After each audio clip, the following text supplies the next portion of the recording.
nothing's really happened, by the way, in these recessions. Nothing's really changed. It's just an illusion that somehow, oh my God, there's no money now. No, the money's still there. Nothing's really changed except everybody's mindset.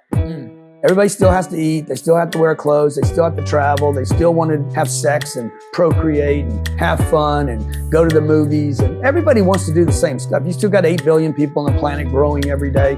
The thing is, there's fewer people going for it. This is what I always say, man. There's an abundance amount of money on planet Earth and a shortage of people going after it. And this is the perfect time for people to go all out. Bro, this is it, because what happens if you 10x your efforts for just short periods of time, maybe 6 or 8 or 9 months, and start building out a new network of people, what happens is people are gonna back out.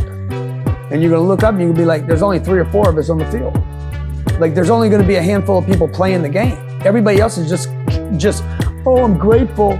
You know, we're better off than the Pakistanians and the Palestinians and the Cubans you're always comparing yourself to some third world country that's not developed. This is what people do all the time, by the way, okay?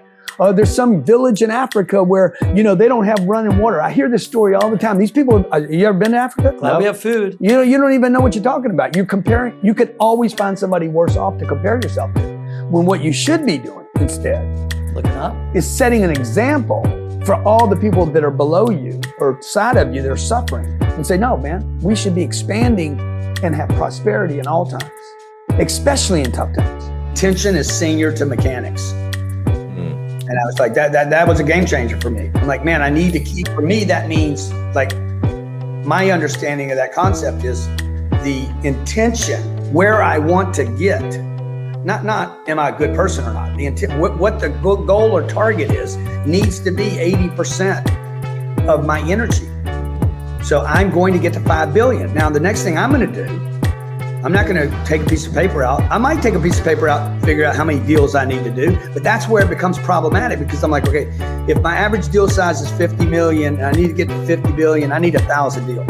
Right. Like I can't even buy one deal right now, much less 1,000. And then you get stuck in this problem, this bigger problem.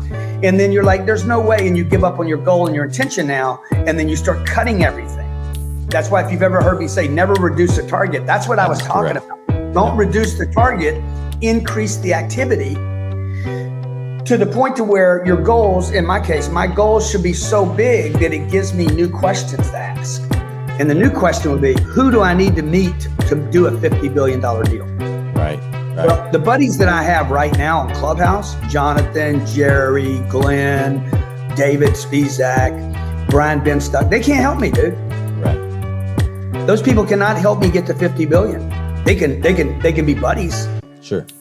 So that's why if you look at that list of people I gave you earlier that I'm studying, they've all done 50 billion and more. Right. So that's what I need to start realize. Hey, what did these cats do? Who do they know?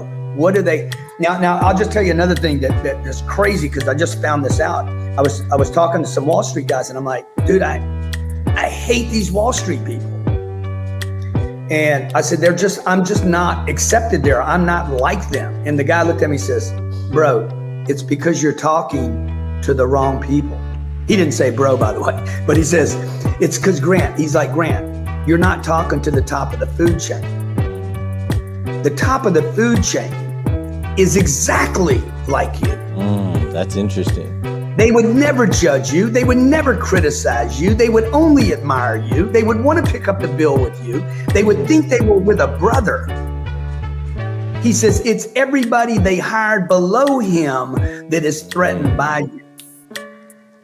They said, the reason you don't feel comfortable talking to these people is because you're talking to one level below who you should be talking to.